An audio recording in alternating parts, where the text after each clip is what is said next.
Shuttering முடிச்சதுக்கப்புறம் next reinforcement work start பண்ணணும். So இதில் நிறைய பேர் ஒரு பெரிய மிஸ்டேக் பண்ணுறாங்க. அது என்னன்னா, த்ரெட்டுக்கு ஒரு தனி ரிங்காகவும் ரைசருக்கு ஒரு தனி ரிங்காகவும் மேக் பண்ணிடுறாங்க.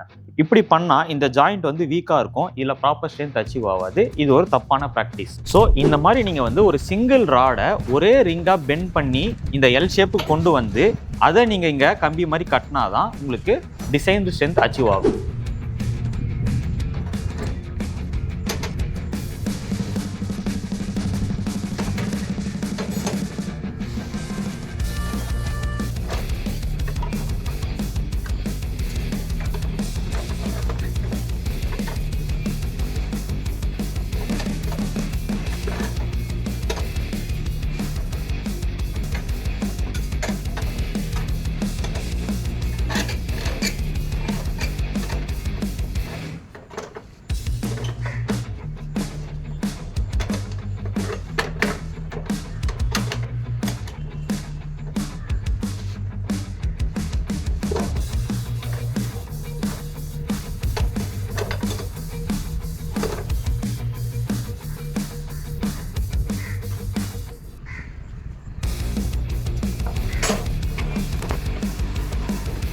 ஸோ இந்த எல் ஷேப் ரிங்கு தான் பார்த்தீங்கன்னா உங்களுக்கு ஒரு செயின் மாதிரி எல்லா ஸ்டெப்ஸ்லையும் இன்டர்லிங்க் ஆகி உங்கள் லோடை ப்ராப்பராக டிஸ்ட்ரிபியூட் பண்ணும். இந்த ஸ்டேர் கேஸை நம்ம ஸ்டெப் பை ஸ்டெப் எப்படி எக்ஸிக்யூட் பண்ணன்றதை டீட்டெயில் வீடியோவாக யூடியூப்பில் கொடுத்துருக்கேன்.